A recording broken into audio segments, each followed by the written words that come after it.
Hey everyone, it's Tobes, and welcome to your second monitor. Today is the last video in my series of Avatar: The Last Airbender Commander deck techs. The Avatar set has a huge number of legendary creatures, so I wanted to showcase some of my favorite commander options from among them. I've released a new Avatar commander deck every Thursday until now, when Lorwyn Eclipsed is about to drop, in addition to my usual Monday commander deck tech videos. So if you want to see the Avatar decks I cooked up, take a look at the playlist linked in the video's description. As you see, today our commander is Iroh Grand Lotus. His title refers to his leadership role in the Order of the White Lotus, a secret society that transcends national and political boundaries for the betterment of its members and the world. White Lotuses connect with one another through the tabletop game Payoffs, one of the tiles of which gives the Order its name. The scholars and masters of the Order believe in the quest for truth above all else, and only take action in the world at crucial historical moments. That includes the one that we see here, with Iroh reassuming his title of General as he leads his fellow White Lotuses in the liberation of Ba Sing Se from the Fire Nation. I'm excited to show you what I put together for General Iroh, but before we get started, let's go over my deck building template. I like to build my decks around my commander. I want to show off why they're such a cool card and why I put them at the head of my deck. So I take 30 cards and put them toward what my commander wants me to do. That's our game plan. It's what we do at the table and how we try to win. 30 more cards go towards supporting that game plan in the form of card advantage, acceleration, and interaction pieces. I usually run 1 or 2 sweepers, sometimes more if it would play into the game plan, sometimes not at all, because sometimes you just need to reset that board. And I almost always keep to my floor of 38 lands, so I can make sure I always hit my land drops and I can cast my spells. So let's talk about our commander.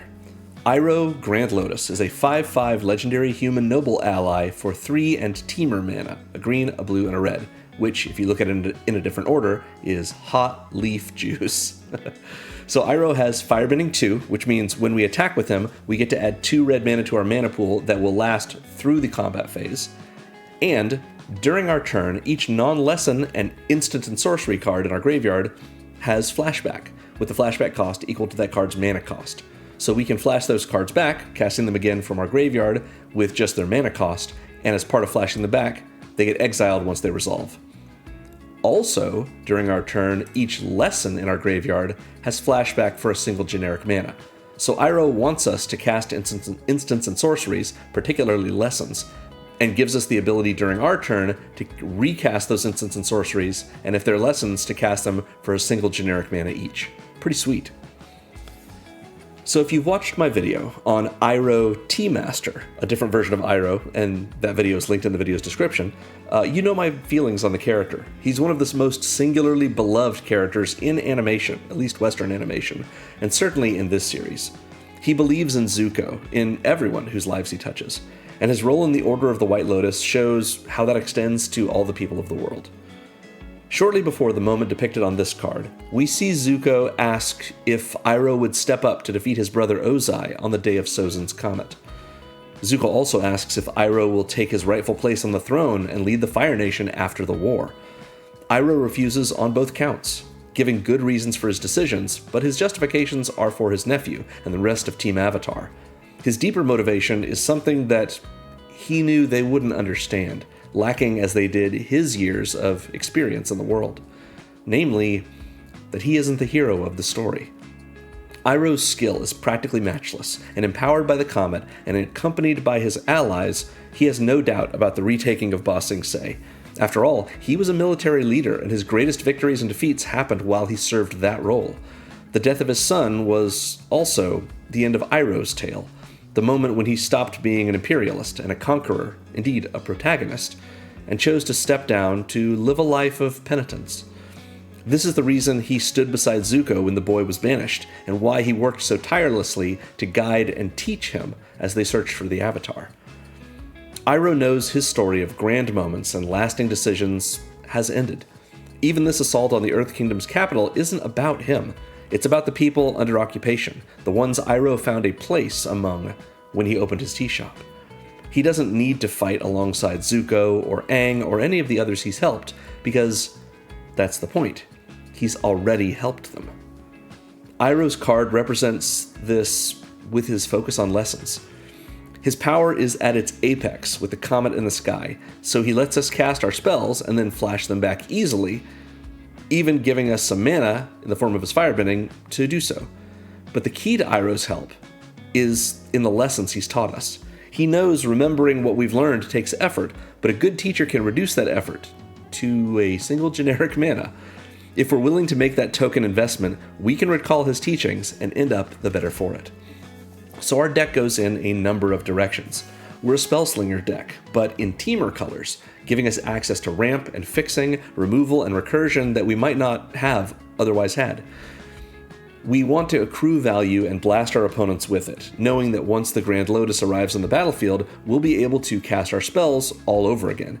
We also have a number of payoffs to reward us for the lessons we've learned: token generation, pump effects, card draw, burn, and more.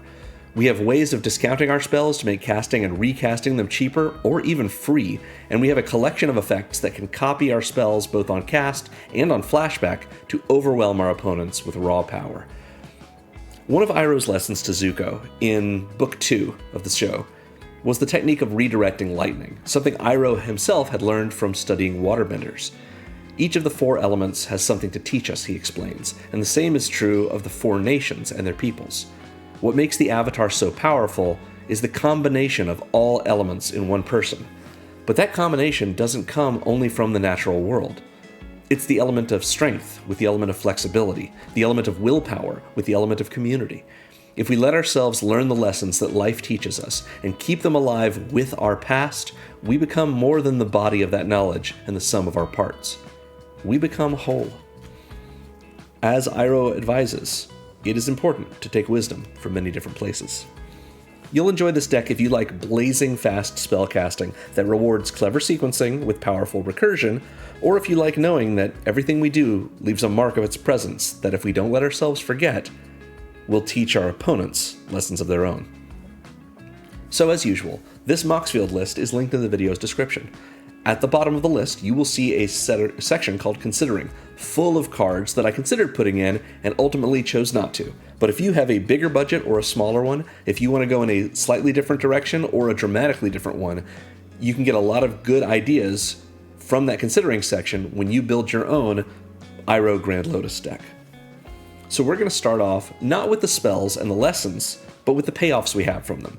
I want you to be able to see why we're casting these spells and what it gives us beyond just the effects of the spells themselves. So we're going to start with our payoff section. We've got 22 cards that give us something when we cast instant or sorceries, or just non-creature spells generally. Starting with Balmor, Battle Mage Captain, originally from Dominaria United, but reprinted in Foundations. For a blue and a red, we get a 1/3 legendary bird wizard. It's a bird wizard that flies, of course. And it says, whenever we cast an instant or sorcery spell, all of our creatures get +1/+0 and trample until end of turn. Being able to just get trample on top of all of the other effects of our spells, that's great. We are running, as you may note, 29 instants and sorceries, so almost a full 30 there, and Balmor makes all of them gain this additional effect. Pretty good. Coruscation Mage is from Blueborough, and it's next. 1 and a red for a 2/2 Otter Wizard that says whenever we cast a non-creature spell, this creature deals 1 damage to each opponent. So a pinger, that's nice. But it also has Offspring for 2 generic mana, meaning if we pay 3 and a red rather than 2 and a red when we cast this, then when it enters, it will make a 1/1 token copy of itself. So identical wizard, except it's a 1/1 instead of a 2/2. But it and the original will have this pinger effect. Seems pretty good. We've got a couple of other ways to pass around damage. But first, we've got Quandrix Apprentice. This is from the Strixhaven set. Green and a blue for a 2/2 human wizard with Magecraft. Magecraft means something happens whenever we cast or copy an instant or sorcery. It counts copies as well. So whenever we do that, we look at the top 3 cards of our library and we can reveal a land from among them and put that into our hand and then put the rest on the bottom in our in any order. So this is not exactly ramp for us, but it does get lands into our hand a lot of the time. It lets us cycle through our deck and fill up our hand with lands so we always hit our land drops. Pretty close. It's not acceleration, but it feels like, always hitting your land drops always feels good. So the Quandrix Apprentice helps us do that. Next up is Third Path Iconoclast.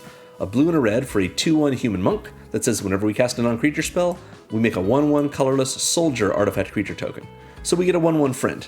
This is one of our token generators, and it's a great one from the Brothers' War. Next is Young Pyromancer. Young PZ is a classic. It's 1 and a red for a 2/1 human shaman that whenever we cast an instant or sorcery, we make a 1/1 red elemental creature token. So slightly easier to cast than the Third Path Iconoclast, but it only triggers on instant or sorceries versus all non-creature spells, which in this deck means we've got 12 more spells that the Iconoclast will trigger on. Otherwise, they're both making 1/1s for us. And the fact that these soldiers are artifacts might be relevant, but in any case, these are just sort of here for redundancy.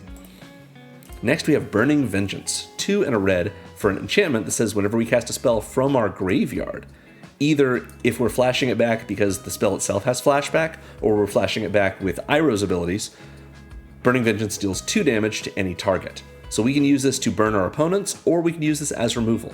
Pretty good. Gutter Snipe is next. Gutter Snipe is following along these same sort of burn pinger effects. 2 and a red for a 2/2 Goblin Shaman that says we get to do 2 damage to each opponent whenever we cast an instant or sorcery. So more tokens, more burn. Here's what we want to do. Next up is Near-Div Devious Diver from Jumpstart 25. That's Foundation's Jumpstart. For 2 and a blue, we get a 2/2 legendary Merfolk Rogue that says whenever Near-Div becomes tapped, target player mills cards equal to Near-Div's power. So that means we can mill someone if we want for 2 or more if Near-Div's gotten bigger every time we tap her for something. But we can also mill ourselves, which lets us put cards into our graveyard, which maybe is more powerful for us. If Iroh's out and we're tapping Near-Div for an attack, or maybe even we're just tapping her for to waterbend with, then we can use that ability to mill things into our graveyard, and if those are instants and sorceries, it's like we drew them because we can flash them right back. If they're lessons, it's better because we can flash them back for just a single generic during our turn. So yeah, Near-Div, the mill effect is very nice for us. But what we care about more than that is whenever we cast a spell from our graveyard or activate an ability of a card in our graveyard, we draw a card and put a counter on Near-Div, which of course can pump her up for her first ability, but also gives us a card draw when we're casting that spell, so we're getting to replace that spell that was in our graveyard with one in our hand. And activating abilities in our graveyard is relevant for things like Unearth. Do we have any Unearth cards in this deck? Perhaps. Next up is Saheeli Sublime Artificer. 1 and double Izzet hybrid. So we can cast Saheeli for a single generic and 2 blue, 2 red, or 1 of each. And she's a 5 loyalty Saheeli Planeswalker that says whenever we cast a non-creature spell, we make a 1/1 colorless servo artifact creature token. So this is, other than the type of the creature, this is the same as that Third Path Iconoclast. Non-creature spell, we get a 1/1 artifact creature.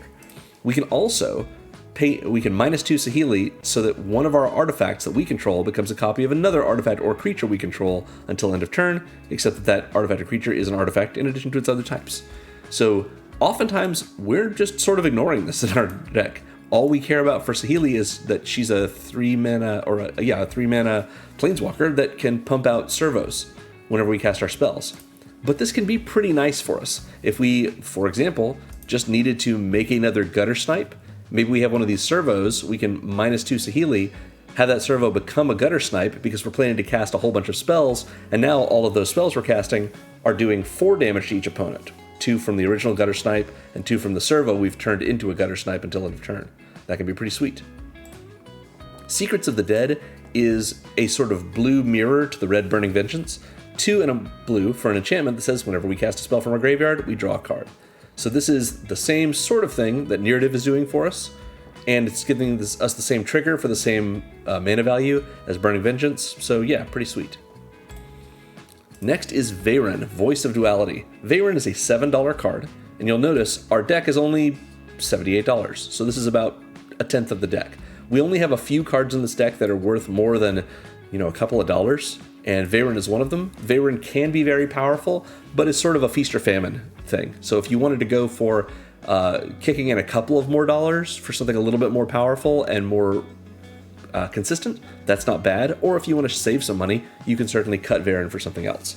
So Veyron is 1, a blue and a red for a 2/2 legendary Ifrit wizard with Magecraft. When we cast or copy an instant or sorcery, Veyron gets +1/+1 until end of turn. But not really, because Veyron also doubles our Magecraft triggers. If casting or copying an instant or sorcery causes a triggered ability of a permanent we control to trigger, including this one, that ability triggers an additional time. So Veyron essentially re-triggers most of our payoff cards. It'll re-trigger Balmor, Corsation Mage, Quandrix Apprentice, and so forth. We even have things like, whenever you cast a spell from your graveyard, well, that is us triggering an ability from casting an instant or sorcery. Assuming we're recasting an instant or sorcery from the when we do that, Veyron's going to trigger Secrets of the Dead twice. We'll draw 2 cards. So yeah, very powerful in our deck. But it does feel like Feast or Famine sometimes. Next up, we have Longshot, Rebel Bowman. I really like Longshot. 3 and a red for a 3/3 legendary human rebel ally with reach, because he's an archer. What kind of archer wouldn't have reach?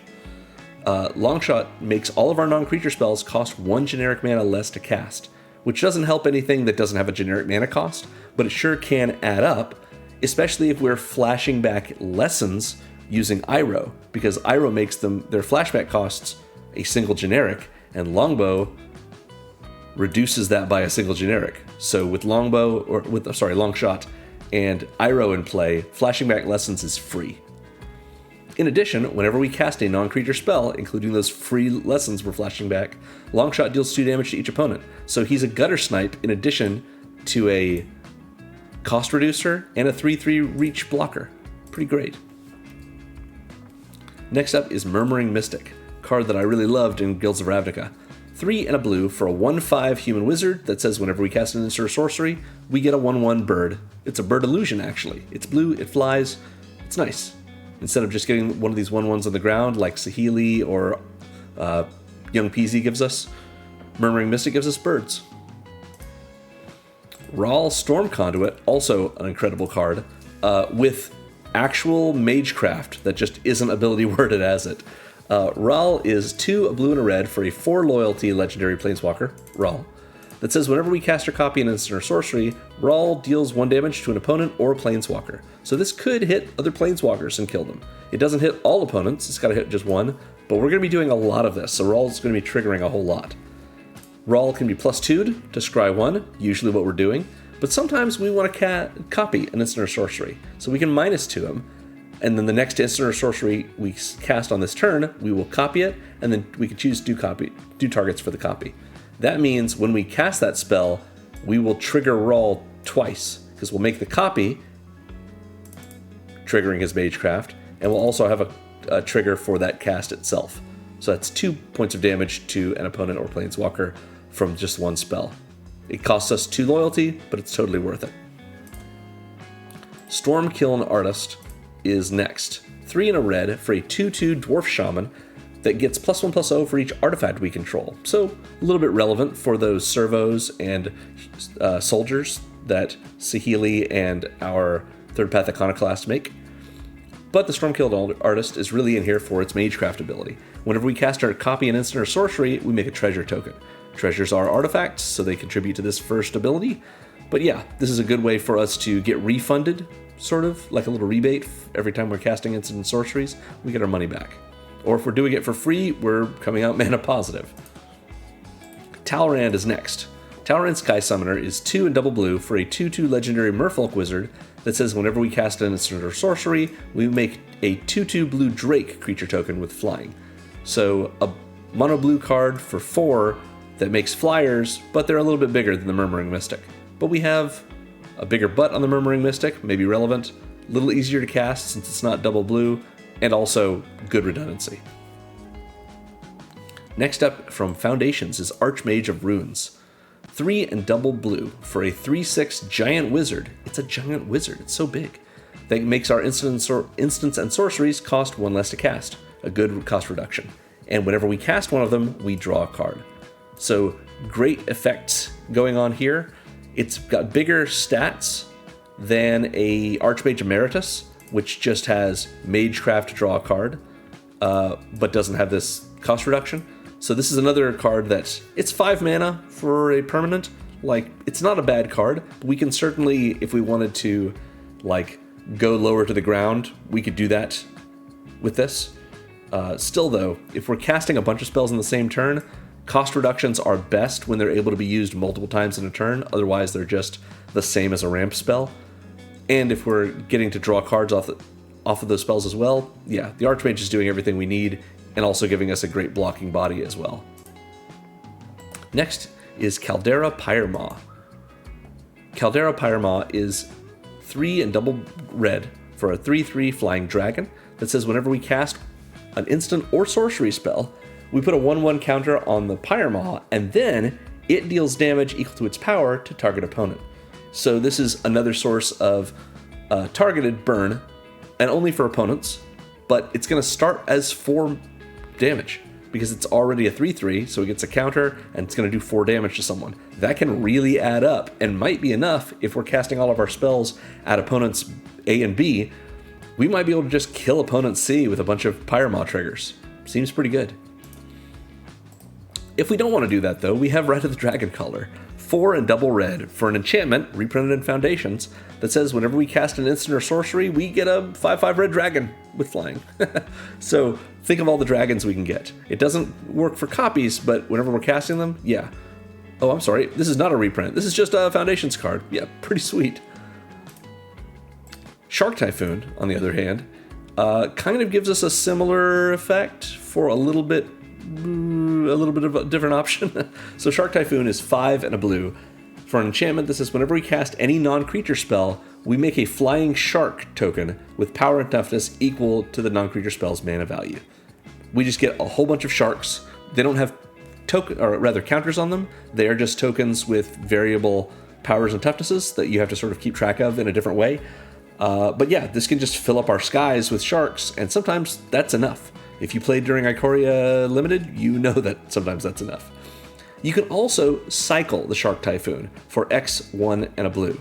Meaning if we pay 1 and a blue and any other number, including 0, and to discard this card from our hand, we get to draw a card. So why would you pay more than 0? Well, because when you cycle it, you get to make one of those sharks that we were talking about before that flies with a power and toughness equal to the amount you paid beyond 1 and a blue.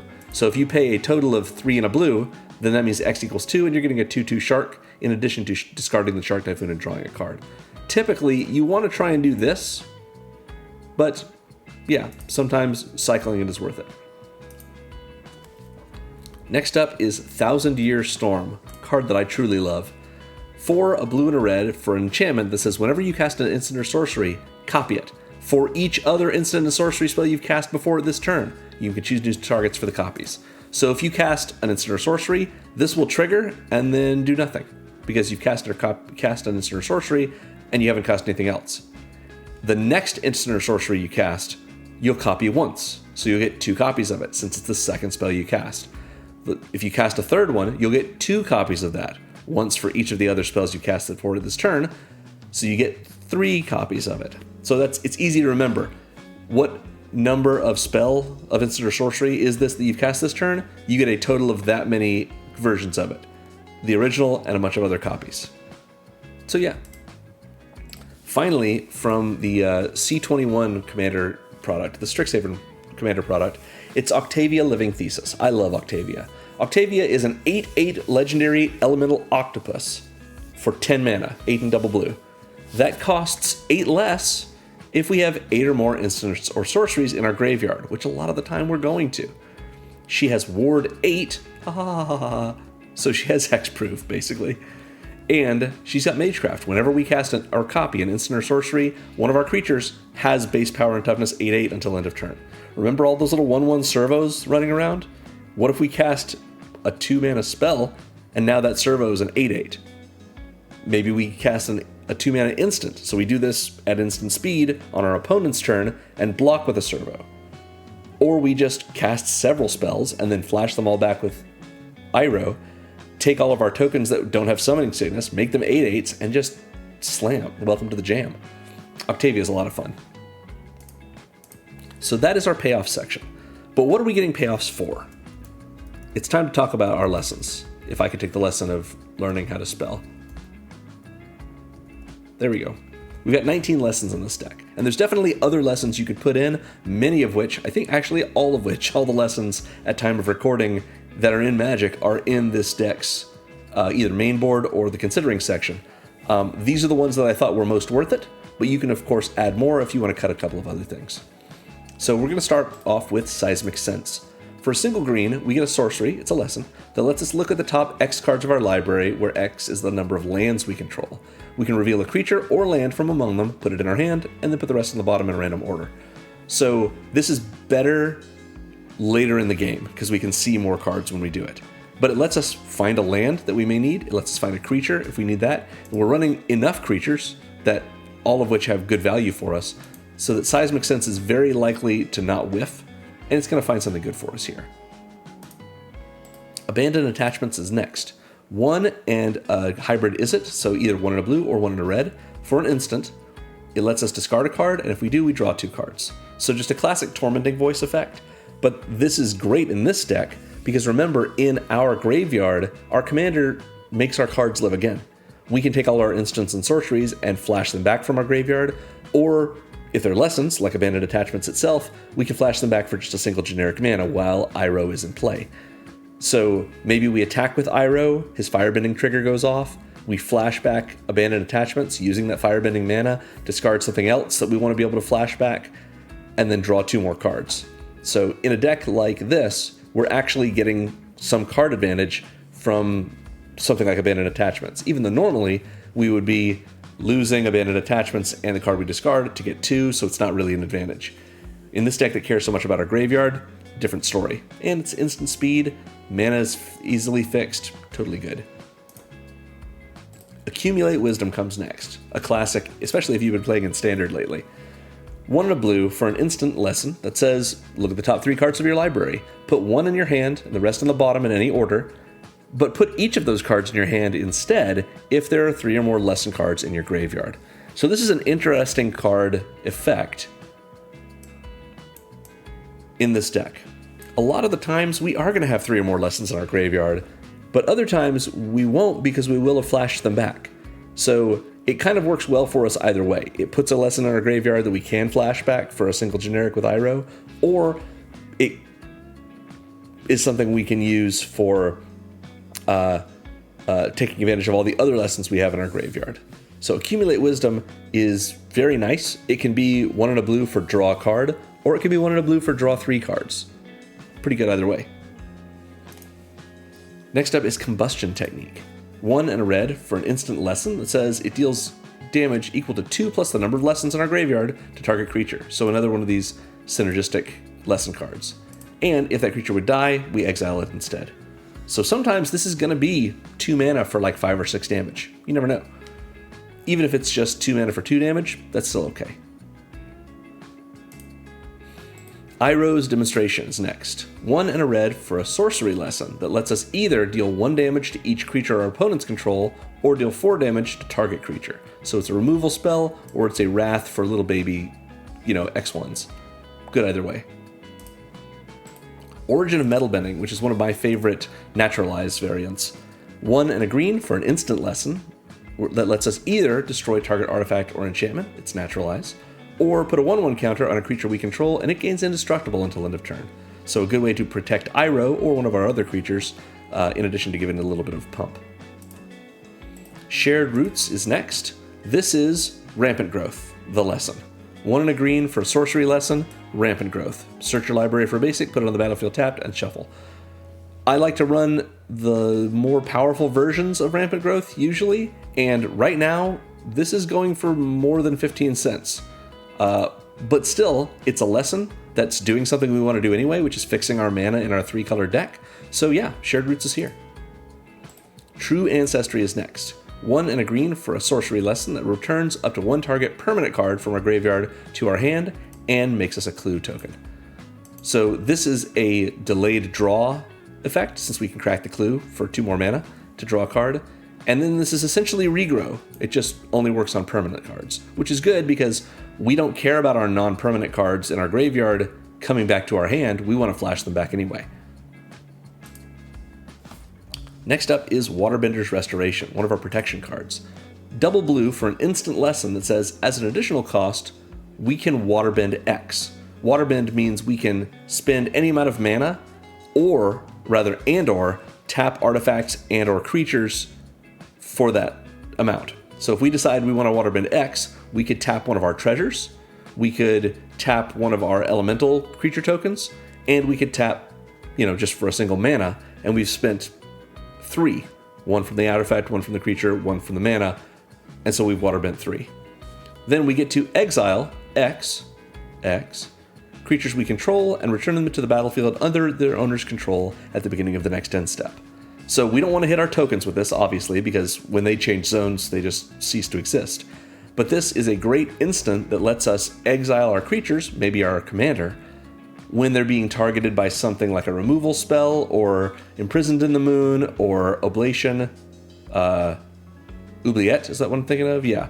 Or if there's a board wipe, because this is a slow flicker effect, meaning they don't come back until the next end step. So this is a great way to protect our creatures if we need to.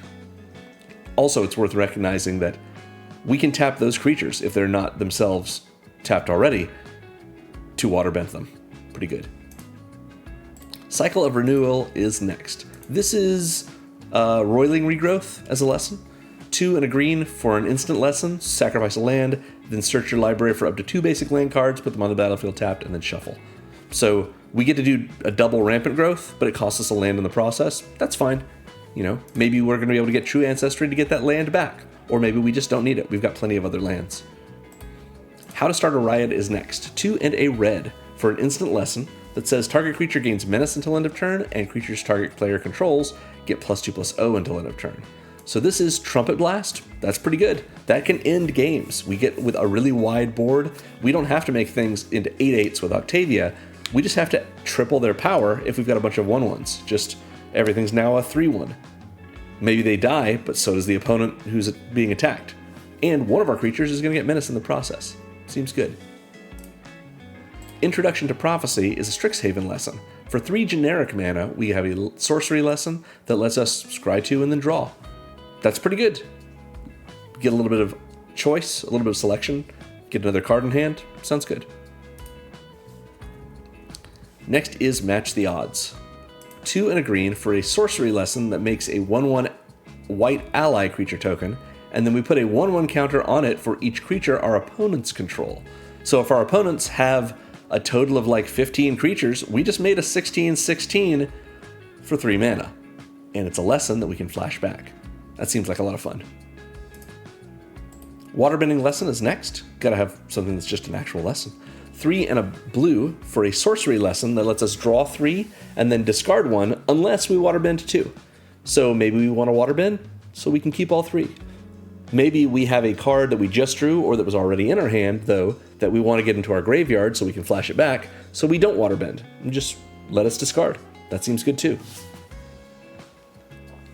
Lost Days is next. It's one of our removal spells. 4 and a blue for an instant lesson. The owner of target creature or enchantment puts it into their library second from the top or on the bottom of their library, and we make a clue. So it lets us draw a card a little bit later and gets rid of something at instant speed. Seems good. Overwhelming Victory is next. I don't love putting this in here because it's Azula and her little Greek chorus, but Zuko is technically here, so sure. For 4 and a red, we get an instant lesson that says it deals 5 damage to target creature, and each creature we control gains trample and gets a power bonus equal to the amount of excess damage dealt this way. So if we do 5 damage to a creature that has 1 toughness, all of our creatures get +4/+0. But if we do 5 damage to something and it only had 5, and it had 5 toughness or even more, then all of our creatures get +0/+0, but they do still get trample, and that may be enough for it. So nice if we can get a power bonus from this, since we spread it out among all of our creatures, but sometimes 5 damage to something and trample is enough. Reckless Blaze is next. 3 and double red for a sorcery lesson that deals 5 damage to each creature, that includes our own, and whenever a creature we control dealt damage this way dies this turn, we make a red mana. So that means if we have, 4 or 5 of those little servos sitting around, and we do 5 damage to all of them, we're going to add 4 or 5 red mana that we can use afterwards. That seems pretty good, even though a sad moment in the story. Zuko's Exile is next. 5 generic mana for an instant lesson that lets us exile an artifact, creature, or enchantment, and then its controller makes a clue token. So this is very expensive removal compared to what it actually does, but it is a lesson, and it's fine. You know, not a terrible card for this kind of deck. Finally, an even more expensive lesson is Mascot Exhibition, the card that I was always sad to get in my Strixhaven draft packs, but maybe I shouldn't have been. It just never felt like I could quite get there.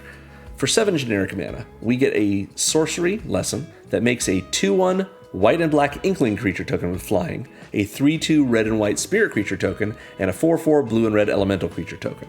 So we are spending 7 mana to put 9 power on the battlefield, 2 of which flies. And yeah, nice to have a bunch of little tokens. And to flash this back for a single 1. So we've gotten 6 tokens for a total of 8. That seems good. So those are our lessons. Like I mentioned, the considering section has plenty more. I think these are the ones that are the best for this deck, but maybe you want to add some more to it, and that's totally fine. Last section for this game plan part of our video is we're going to talk about synergy. We have cards that we've already seen a little bit of. For example, Combustion Technique. It cares about the number of lessons we have in our graveyard, which we already did talk about a little bit in our lessons when it came to Accumulate Wisdom. Accumulate Wisdom should have the synergy tag. Pardon me. So, we do have 6 synergy cards. So, these are the cards that care about us having lessons or instants and sorceries that are in the graveyard. Things that we can do with it that way. Accumulate Wisdom and Combustion Technique, we've already seen, care about us having lessons in the graveyard. See the Truth is basically Accumulate Wisdom. This is 1 and a blue for a sorcery, not a lesson, that says that we look at the top 3 of our library, we put 1 in our hand, and the rest on the bottom in a random order, or rather in any order. But if this spell was cast from somewhere other than our hand, we put all the cards in our hand instead. So as opposed to Accumulate Wisdom, that lets us pay 2 to draw 3 if we already have 3 lessons in our graveyard, See the Truth lets us pay 2 to draw 3 if we're casting See the Truth from somewhere other than our hand, like if we're flashing it back with Iroh. So we're paying 1 and a blue, looking at 3, putting 1 in our hand, and then flashing it back with Iroh for another 1 and a blue to just draw 3. Pretty sweet. Next we have Toph, Hard-Headed Teacher, who is a teacher in our lessons deck, but also got some good lessons from Iroh once. For 2, a red and a green, we get a legendary human warrior ally that is a 2/3 that says when Toph enters, we can discard a card, putting something we need into our graveyard. And if we do, we return target instant or sorcery from our graveyard to our hand. So it cannot be the same card because this targets when this ability goes in the stack, but we can get something back to be able to cast it maybe 3 times. The first time we cast it, getting it back with Toph for the second time, and then we flash it back later with Iroh for a 3rd time. And Toph says whenever we cast a spell, that's any spell. Doesn't have to be on our turn, doesn't have to be a non-creature spell, any spell, we Earthbend 1. Earthbend means we take one of our lands and it becomes a 0/0 creature with haste that is still a land and gets a number of counters on it equal to the Earthbend number, so just 1 counter. And when that Earthbent land dies or is exiled, it comes back to the battlefield tapped, so we don't lose our land. We can use it as a creature, we can use it as an attacker or a blocker because of that, or we can just tap it for mana, and whenever it would go away, we'll get it back. And when we cast a spell, we Earthbend 1, but if the spell was a lesson, we put an extra counter on the land. So it's sort of like when you cast a spell, Earthbend 1, unless it was a lesson, in which case Earthbend 2. That's pretty good either way. So Toph gives us plenty of other lands that we can use as creatures. We can continue to Earthbend the same land, putting more and more counters on it if we want, or we can Earthbend our other lands. I do have this listed, I believe, in our tokens section, or I do in the ones in our considering section, because even though it's not turning our lands into tokens, they are acting as sort of temporary creatures, quote unquote, which is the same thing that that tokens give us. So not quite the same as the category I'm talking about, but it works similarly. Next is Complete the Circuit from March of the Machine. 5 and a blue for an instant with Convoke. So when we cast this, we can spend 5 generic and a blue on it, or we can, or we can tap creatures to pay for the 5 generic, or for the blue if one of the creatures we tap is blue. So we might end up paying nothing for this if we tap 6 creatures down, but we can also do a combination like 2 creatures and 4 mana, whatever we want to do. Similar to waterbending, except that we can't tap artifacts as well. So we get an instant that lets us cast sorcery spells as though they had flash this turn. So if we cast this on our opponent's turn, we can suddenly cast sorceries and instants during their turn. But a lot of the times what we might want to do is cast this on our turn so that we can use Iroh's firebending mana, or if we have other firebending mana, which you'll see soon, to cast our sorceries and our instants during combat. Both of these are good uses for it. In addition, after Complete the Circuit resolves, when we next cast an instant or sorcery, we copy it twice, and we can choose 2 targets for the copies. So we're getting some copying, we're getting some sorceries at instant speed. We can flash them back if we really want to, because it gives us that permission. And we can do all this for free if we have enough creatures to Convoke Complete the Circuit. Finally, we've seen Octavia. Octavia cares about us having instants and sorceries in our graveyard. So I know maybe you're wondering what about the synergy of these two. Toph, synergistic because she cares about lessons. Complete the Circuit, synergistic because it gives us the ability to do something fun with our sorceries, to cast them as instants. And there's not really a better tag for me to use to describe that effect that wouldn't just sort of isolate Complete the Circuit in that tag. So here it is. So those are the spells that are most of our game plan. We have a lot more going on here in the form of things that supplement our game plan. But before we get to the supplemental cards, we're going to talk about these support categories, which are really important for us as well. We're going to start with our card advantage spells. Card advantage, which I've just tagged here as draw. It doesn't necessarily mean all these cards draw us a card in the sense of the draw mechanic, like Seismic Sense lets us look at the top X and put a creature or land from among them into our hand. That's putting a creature in putting a card in our hand that gives us access to a spell that we can use or a land that we can play, but it's not actually drawing, just a shorthand. So Bushwhack, I love. It's a green sorcery. It lets us either look for a basic land, put it in our hand after revealing it, and then shuffle, so that is Lay of the Land. Or we can have one of our creatures fight a creature we don't control. We find a bush, or we whack something. Bushwhack is great. Seismic Sense, we've talked about. Abandoned Attachments, again, it draws us cards. Normally it wouldn't be card advantage, but we're going to put cards in our graveyard, including Abandoned Attachments that are easy to flash back. Accumulate Wisdom, similar to See the Truth, lets us look at the top 3 and put one in our hand. Quandrix Apprentice lets us look at the top 3 whenever we cast an instant or sorcery and put a land from among them into our hand. That's pretty good. True Ancestry comes with a clue token, in addition to recurring one of our permanents. And the clues we can crack for mana, or for card draw. Introduction to Prophecy lets us draw a card. Nirdiv and Secrets of the Dead both draw us cards when we cast spells from our graveyard, and Nirdiv does it as well when we activate abilities of cards in our graveyard. Big Score is next. 3 and a red for an instant that says, as an additional cost, discard a card, and then we draw 2 cards and we create 2 treasure tokens. So this is Thrill of Possibility, but it costs 2 more and gives us a refund of that 2 in the form of treasures.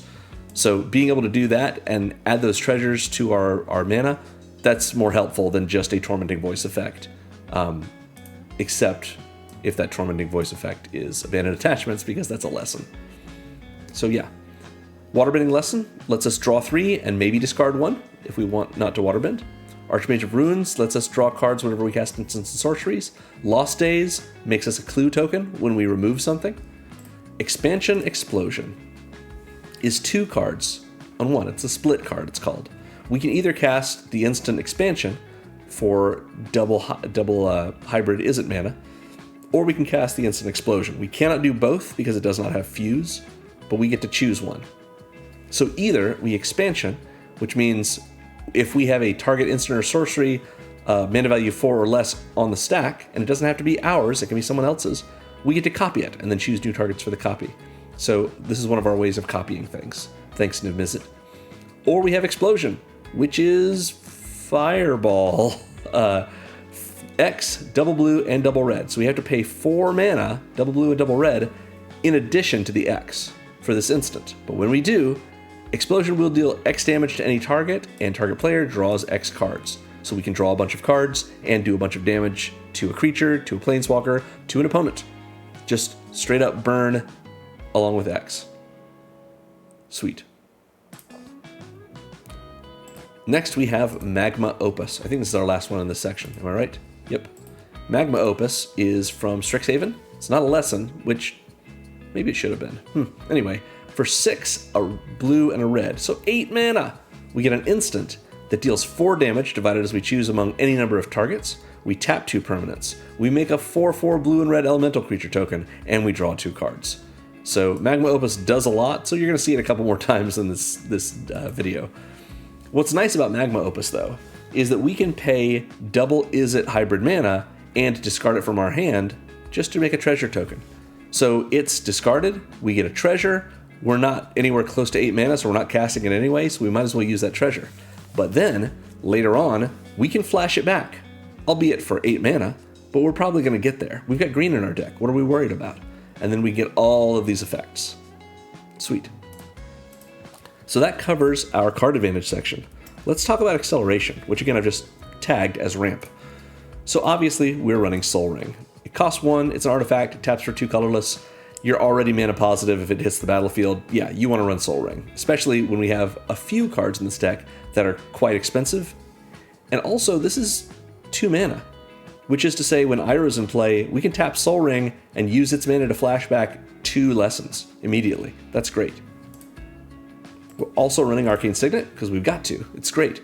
2 generic mana for an artifact that taps for 1 mana of any color in our commander's color identity. So this is a 2 mana rock, comes in untapped, and taps for blue, red, or green. Great. We want to be able to fix our mana this way for something so cheap. Farseek is next. We talked about Shared Roots before being a rampant growth. Literally, it is rampant growth. Farseek is a better version of that. It's 1 and a green for a sorcery that lets us search our library for a plains, island, swamp, or mountain, put it on the battlefield tapped, and then shuffle. So we don't have any plains or swamps in our deck, but we do have islands and mountains that are dual typed. Or at least we have mountains that are dual typed. We'll talk about that more in the later section. And if you wanted to upgrade your mana base, maybe you have some shock lands or some surveil lands that you want to bring into this, totally fine to do. You can Farseek for something that is a mountain and a forest, like Cinderglade. It'll go on the battlefield tapped, and now you fixed your mana a little bit better. Pretty sweet. Felwar Stone is sort of the opposite of Arcane Signet. It's 2 generic mana for an untapped artifact that taps to add 1 mana of any color that a land an opponent controls could produce. So it's not very likely that all of our opponents are going to be just white and or black. Probably someone's going to be playing lands that can produce mana in our colors, which means Felwar Stone is going to be an untapped rock that produces at least 1 color that we're going to care about. And even if not, we could just use it as an untapped rock for colorless costs. But the likelihood that no one else in our pool is playing green or playing blue is pretty low. So being able to use Felwar Stone for that, yeah, will work for us. And it may be the case that someone's got, you know, an exotic orchard, which means they can produce any color of mana that our lands can produce, which means our Felwar Stone can as well. Pretty good. We've seen the Shared Roots, but let's look at Hermetic Herbalist. This is a green and a blue for a 2/3 human druid ally that taps to add 1 mana of any color, or taps to add 2 mana in any combination of colors, but only to cast Lessons. So in all likelihood, this is a 2 mana 2/3 mana dork. But if we're casting Lessons, it's even better. We've seen Shared Roots, Cycle of Renewal. We've also seen, it's not Harrow, but Roiling Regrowth, pretty good. We've seen Big Score and how it can help us accelerate by making treasures. The same is true of Stormkill Artist, making treasures with its Magecraft trigger. And so also with Magma Opus. Pay 2, discard it, make a treasure. So little light on acceleration, but we've still got 10 pieces, that's okay. Next is Interaction, which again I've just shorthanded as removal. Bushwhack can let us have one of our creatures fight another creature, so that's good. We're in a red deck, so we want to run Lightning Bolt, and so we are running Lightning Bolt. It's a single red for an instant that deals 3 damage to any target. Can you imagine casting this and then immediately flashing it back? Because I can. Combustion Technique, of course, is 2 mana to do at least 2 damage, maybe more if we have more lessons in our graveyard, and exile whatever would die from it. Iroh's Demonstration can do 4 damage to a target creature, and of course is also a cheap Wrath, or like a low-tier Wrath. Origin of Metal Bending can destroy an artifact or an enchantment. Burning Vengeance is 2 damage to any target, so we can use that to accumulate damage on something and kill a creature or a planeswalker. Lost Days tucks an enchantment or creature. That's good. Overwhelming Victory is 5 damage to a target creature. Zuko's Exile lets us exile an artifact, creature, or an enchantment. Explosion is burn spell based on X. It's a fireball, so yeah. And Magma Opus can do 4 damage divided among any number of targets. So a lot of damage-based removal, but not all of our cards are that. That is our interaction section. We are running 2 Wraths. We've seen both of them already. Iroh's Demonstration is technically a Wrath. It's like a little baby Pyroclasm, Cinderclasm type thing. Or Reckless Blaze, which does 5 damage to each creature. And then we get rewarded for any of our creatures that have died from it. So those are our support sections. Let's talk about all the many sections that supplement our game plan, starting with our section about the graveyard. These are cards that put cards in our graveyard if we want to do it that way. For example, Abandoned Attachments and Big Score have the additional cost of us discarding a card. I guess it's not actually an additional cost for Abandoned Attachments, but it could be. So that lets us discard cards into our graveyard. Nirdiv lets us mill whenever she becomes tapped, so we could mill ourselves. Toph lets us discard a card when she enters, so that we could maybe return an instant or sorcery from our graveyard to our hand. Waterbending Lesson lets us discard a card after we've drawn 3 if we don't feel like waterbending 2. And Magma Opus can itself be discarded for double isn't hybrid mana. Those are our graveyard cards. We've seen a few of our discounts already, but let's take a look at some other ones. So Doc Arlock, Grizzled Genius from Thunder Junction, is a green and a blue for a 2/3 legendary bear druid. Interesting that it's a bear, but isn't a 2/2. Judgment. I think 2/3 is better anyway, it's fine. Spells we cast from our graveyard or from exile cost 2 generic less to cast, meaning if we're using our commander to flash back a lesson, it's free. It's a single generic -2, so 0. But also any of our other cards we're casting from our graveyard that we're flashing back with our commander that aren't lessons cost 2 generic less to cast. Obviously, it only reduces the generic costs, but that's pretty good. Also, Doc lets us plot cards from our hand for 2 less. I don't think we have any plot cards in our deck, but it seems nice. Longshot gives us a discount on our non-creature spells of a single generic. Archmage Runes does the same thing for all of our instants and sorceries, and so does Primal Amulet. This is one of our other, it's just barely under the line. I don't like to put cards that are $10 or more in my decks for this channel, but Primal Amulet, if you can get it, if you don't already have it, really fun to play with. 4 generic mana for an artifact that makes your instants and sorceries cost 1 less to cast. And when you cast an instant or sorcery, which we're doing a lot of, we put a charge counter on the amulet. Charge counters don't have an inherent meaning, they're just used by the card. Then, same trigger, if there are 4 or more charge counters on the amulet, you may remove those counters and transform it into Primal Wellspring. It becomes a land. And that land taps for 1 mana of any color, and when we use its mana to cast an instant or sorcery, we get to freely copy that spell and choose new targets for the copy. So Primal Wellspring, being able to discount our spells is very nice, which is the reason we might not choose to flip it, to transform it, once we get 4 counters on it. But when we do want to do that, it becomes not a discount, but a source of mana. And that source of mana can make our spells copy. We can do that every turn just by spending the mana from Primal Wellspring on our spells. Finally in this section, we have Savvy Trader. 3 and a green for a 3/3 human citizen. This is from the Thunder Junction Commander product. That says when it enters, we exile a target permanent card from our graveyard, and we can play that card for as long as it remains exiled, which is to say, this plots it, essentially. It's not using the plot keyword, but it's a card in exile that on a later turn, we can cast it oh no, I'm sorry, it's not plot. It just lets us play it. So we can exile a land and play it as our land drop, or we can exile a permanent spell and cast it. It just costs the same amount it normally would. Except that the Savvy Trader says all the spells we cast from anywhere other than our hand, including our graveyard or exile, cost 1 less to cast. So a nice way to recur one of our permanents when we're mostly recurring non-permanent spells in this deck, and gives us a good discount for everything that we're casting from our graveyard. And of course, that exiled spell. So that is our discount section. We've talked a lot about our copying. We've got 9 cards that can do it. So let's talk about a few of them, starting with Increasing Vengeance, which again, you don't have to use the Strixhaven Mystical Archive printing every time you have the option to, but it's awesome. So Increasing Vengeance is double red for an instant that says copy target instant or sorcery spell you control. So you already have to have cast whatever instant or sorcery you want to use Increasing Vengeance to copy. It's already on the stack. And if Increasing Vengeance was cast from a graveyard, copy the spell twice instead, and you can choose new targets for the copies. Which is great because Increasing Vengeance has flashback for 3 and double red on its own. Now we can flash this back for just double red if Iroh's in play, but if he isn't, or we don't want to for some other reason, or maybe we're getting a lot of discounts so it's double red anyway, we can just flashback Increasing Vengeance without needing it to be enabled for flashbacks. It's already got it on its own. Very powerful.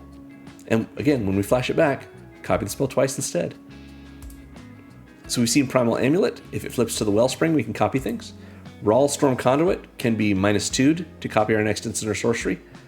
Next we have the Mirari Conjecture. I'm so excited to be able to use this in this deck.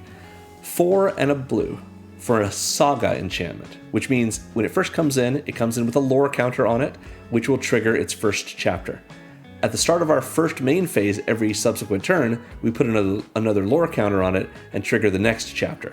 And once the last chapter has triggered and resolved, we sacrifice the Mirari Conjecture.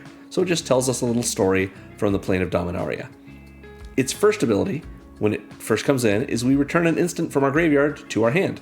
So again, getting some recursion, getting to recast our spells, getting to cast our spells a second time without having to lose them forever to flashback. The same thing is true for the next one, which brings back a sorcery rather than an instant. And then on the third turn, until end of turn, whenever we cast an instant or sorcery, we copy it and we can choose new targets for the copies. So that is, if we're able to time it properly, if we've got Iroh in play, if we've got a bunch of lessons in our graveyard, if we've got a bunch of mana sitting around, if we can get the Mirari Conjecture third chapter, then we're going to be able to copy everything we cast, instant or sorcery wise, no matter where it comes from, every time we cast them. Very powerful. The 12th Doctor from, obviously, Doctor Who is next. 3, a red, and a blue for a 4/4 legendary Time Lord Doctor. Yep, Time Lord is a 2-word creature type. Anyway, the first spell we cast from anywhere other than our hand, each turn, has Demonstrate. It's only the first spell, but this can be from exile, but it's probably going to be from our graveyard. Demonstrate means when we cast it, if we want, we can just choose to copy it.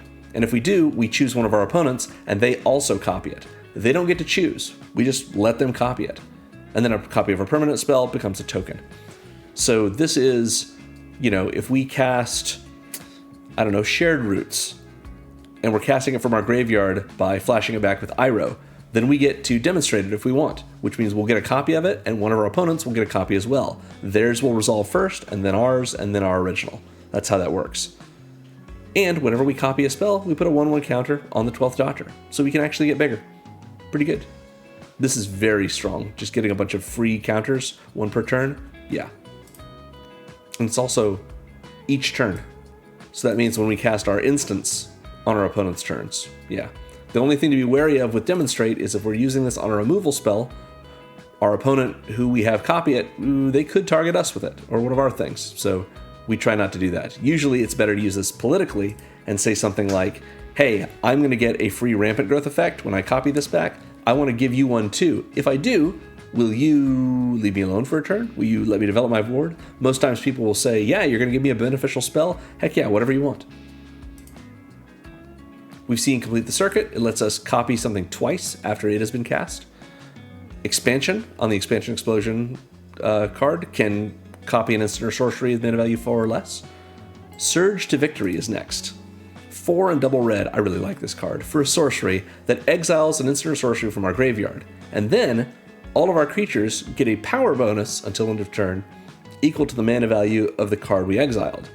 And whenever any of those creatures deal combat damage to players this turn, we get to make a copy of the exiled card and cast it without making its mana cost.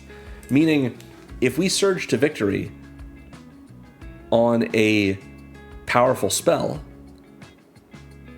we exile that from our graveyard, all of our creatures get a power bonus equal to its mana value, and then if they all swing in and they all do damage, we get that many copies we can cast for free of that powerful spell. Just keep casting them over and over.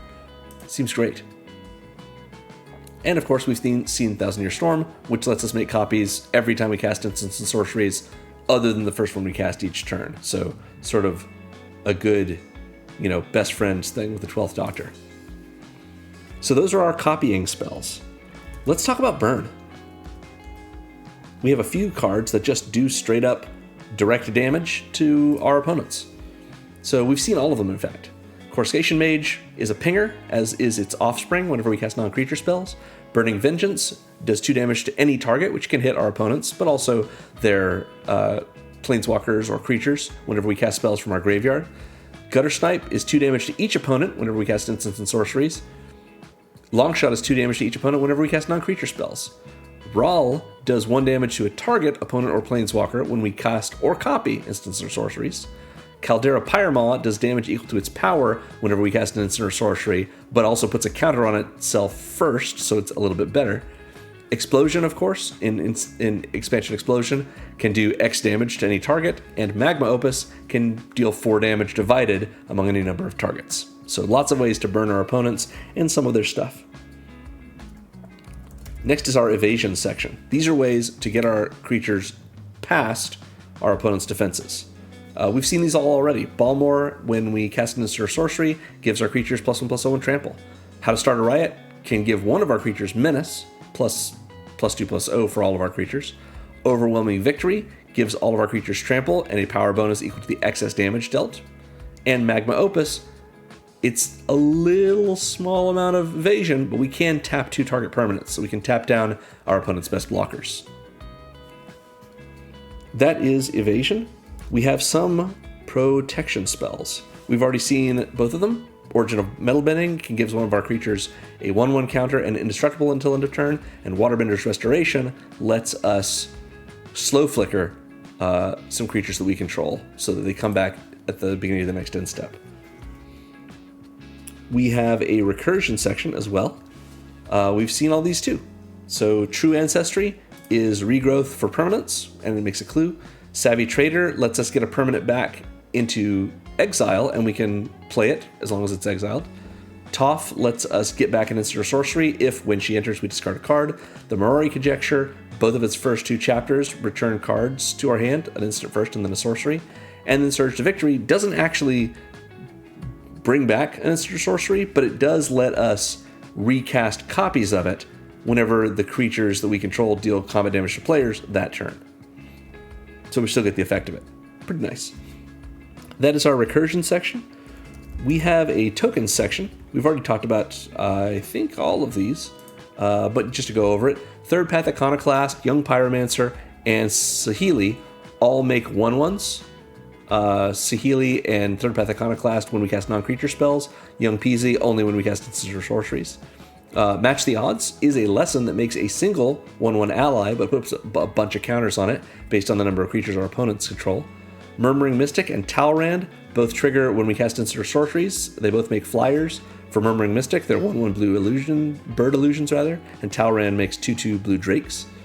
Toph doesn't, like I mentioned, make tokens, but does earthbend our lands, which will act as temporary creatures if we need them to. So similar to the way a token does.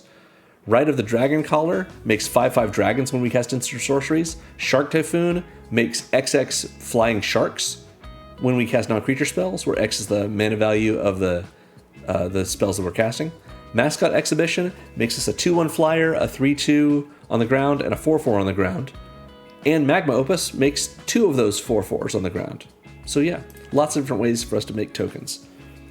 The last of our spell sections is our finishers. These are cards that are meant to close out the game for us if we need them to. Balmor, of course, can pump up our creatures quite well and give everyone trample. How to Start a Riot gives all of our creatures +2/+0, so it's just a good trumpet blast, plus menace for one of our creatures. And Surge to Victory can give a power bonus to all of our creatures, plus give us the ability to recast things. Overwhelming Victory could also go in this section, but it's not a guarantee that the amount of damage we're going to get from it is going to be significant. But heck, it gives trample, so that's pretty nice too. That qualifies it to be an evasion card, not necessarily a finisher, but you sure could call it that if you wanted to. So that covers all of our spells. As usual, we're going to go over our land base now, starting with our basic lands. So most of our deck is red, with followed pretty close by blue, I believe, and then it's a little less green. So it's not, these proportions are not perfect. We actually could go lower on our forest count, but we've got enough dual lands that it's fine, and we've got enough lands that also tap for red or for blue that we end up with a little bit more red production in our deck, and so this is a pretty good balance for us. We are running Sheltered Thicket as our single bicycle land. This is a land that comes in tapped, but it is a mountain and a forest. It has basic types, even though it's not a basic land, so it inherently taps for red or green. We can also, while it's in our hand, pay 2 and discard it to draw a card because it is cycling 2. So good for late game when we don't need more lands, but we could use some more cards. And good for early game in that we can find this with Farseek, which finds us anything other than a forest and puts it into play tapped. Well, a mountain isn't a forest. Doesn't matter that this is also a forest. So Sheltered Thicket is a good hit for this. Lorwyn Eclipsed is about to drop, and Lorwyn Eclipsed has new bicycle and tango lands in it. Specifically, this has Rain Slicked Copse from the Lorwyn Commander product, which is the exact same thing as this, except that instead of a mountain forest, it's an island forest, so it taps for blue and green. That would be great in this deck as well if we wanted to include that in here. I just didn't put it in yet because it's not technically released yet. We are running all 3 of our check lands in our colors. Check lands are lands without basic types that come in tapped unless we control one or another basic type, and they tap for those colors. So Hinterland Harbor comes in tapped if we don't control a forest or an island, and it taps for green or blue. So if we have our Sheltered Thicket, that is a forest, so Hinterland Harbor will come in untapped. So with our Sheltered Thicket and the Tango land you'll see soon, we have we have a total of 18 cards with basic types in this deck. I would like to run more, but it's fine. We have 3 colors and we need to be able to fix our mana better. So Hinterland Harbor is for forests and islands, taps for green and blue, Rootbound Crag for red and green, and Sulphur Falls for blue or red. If you wanted to upgrade these, you could maybe go to slow lands. They don't require specific basic types to come in. They just require that you have at least 2 other lands in play so that they can come in untapped. That's probably a little bit more consistent, but it's also a lot more expensive when these all cost like 50 cents or less. We're running 5 fixing lands, starting with Blighted Woodland. Blighted Woodland is a land that comes in untapped and taps for colorless, but we can also pay 3 and a green, tap and sack it to double Rampant Growth. Search for up to 2 basic lands, put them on the battlefield tapped, and then shuffle. This is our sort of Myriad Landscape for the deck. It costs more to activate it. Myriad Landscape itself only costs 2, but this doesn't come in tapped, so we're able to use this for mana right away. And if we want, we can go find 2 basic lands that don't share a type, unlike Myriad Landscape. So this is ramp on a land. It's 1 land drop that can become 2 lands. It is a little slow for us, but we're able to do it, and that's not bad. We're of course running Command Tower. It is the same as Arcane Signet, but on a land, if you want to think of it that way. It's an untapped land that adds 1 mana of any color in our commander's color identity. Seems great. And if Command Tower is Arcane Signet, Exotic Orchard is Felwar Stone. It's an untapped land that adds 1 mana of any color that a landed opponent controls could produce. Mentioned that earlier. Path of Ancestry is sort of like a tapped Command Tower. It comes in tapped, and it has the same text that Command Tower does, except that if we use its mana to cast a creature spell that shares a creature type with our commander, we can scry one. And that's every time we use its mana to cast those kinds of creature spells. So in our deck, we have 8 other creatures that are humans and or allies that therefore share a type with Iroh. But of course, Iroh shares all the types with himself. So we're going to get a good amount of value out of this. And even if we don't get any scries off of it, this is a tapped tri-land. We're willing to run that. Finally, we have Temple of the False God, finally in this section. This is a land that comes in untapped and taps for 2 colorless mana. So it's a soul land, like Soul Ring. We just can't activate it unless there's at least 4 other lands in play. So 5 lands total, including itself.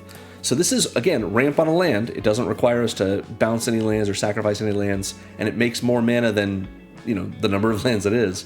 I know some people don't like this card, but I think it's very strong for what it is. It's just maybe not, if your opening hand is a forest and a Temple of the False God and no other lands, I wouldn't keep that hand. Just go ahead and mulligan. But once you are able to get to your 6 mana commander, you might have done so on turn 5 because you played Temple of the False God as your 5th land. That's worth it. We're running all 3 of our Pain lands. Karplusan Forest is our example. This is a land that comes in untapped and taps for colorless, or we can tap it for red or green if we're willing to let it do a damage to us. Usually these kinds of talisman style things, these Pain lands, it's worth taking the damage because it means that our mana was exactly what we needed it to be. Even if we take 4, 6, 8 damage over the course of the game, it means we've always been able to cast exactly what we needed to do so that's very strong for us. We've got 1 for each of these. Of course, Karplusan Forest is green and red, Shivan Reef is blue and red, and Yavimaya Coast is green and blue. If you wanted to upgrade these, this is the place for you to put your shock lands, Rather than Yavimaya Coast, run a Breeding Pool. So it's a typed duel that we could fetch with Farseek, and it comes in tapped unless we're willing to let it do 2 damage to us right away, but then it never does damage to us again, and it always fixes our mana in those colors. Pretty good, but again, much more expensive than these Pain lands. We're running all 3 of our Scry lands as well. Temple of Abandon is our example. It comes in tapped, taps for red or green, and when it comes in, we scry 1.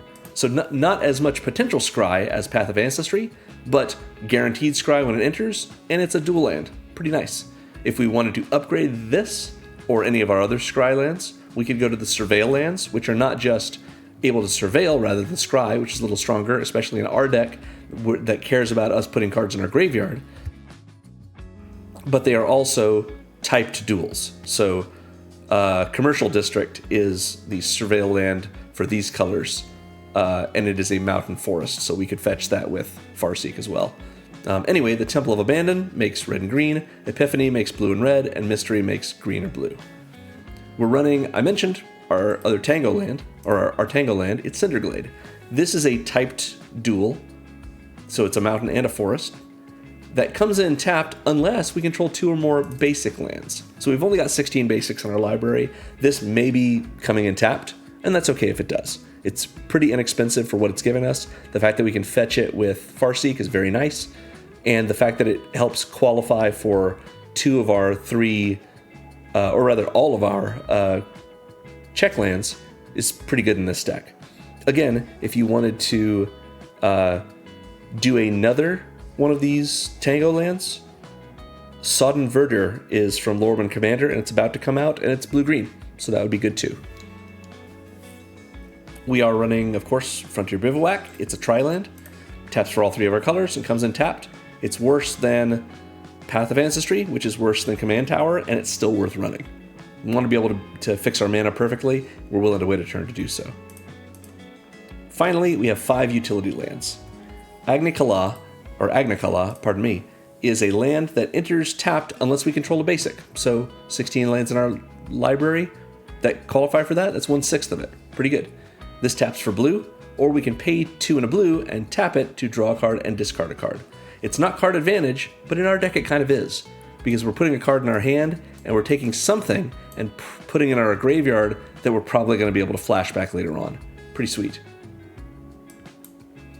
Alchemist's Refuge is next. This is an untapped land that taps for colorless, or we can pay a green and a blue and tap it and we can cast our spells as though they had flash.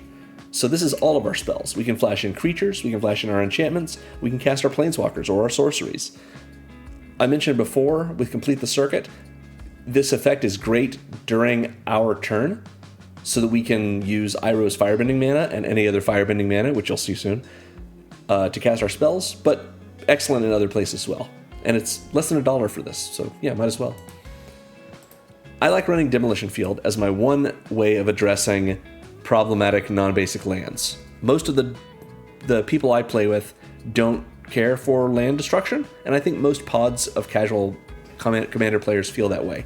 But having a single card in your deck that can deal with it is not too much of an ask, and sometimes you have someone whose game plan is really empowered by one of their lands, or your game plan is really negatively impacted by one of their lands. Like if you have a friend like I do who plays Glacial Chasm, or if you have a Voltron player at your table who's got a Rogue's Passage, or a control player who has a Maze of Ith.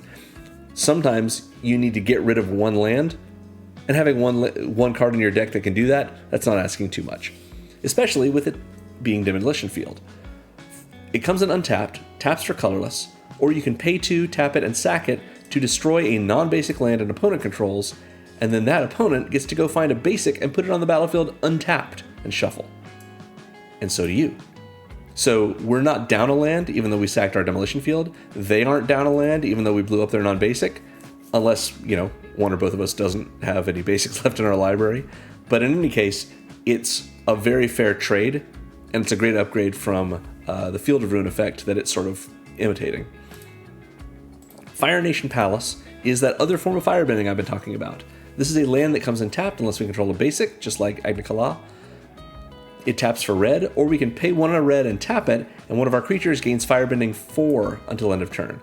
So we can put this on Iroh, and he's got 2 Firebending abilities. Both will trigger. We'll get to put 6 red mana in our pool that will last until the end of combat. And we can use that, hopefully with something like Alchemist's Refuge, to cast a bunch of great instants and sorceries during combat.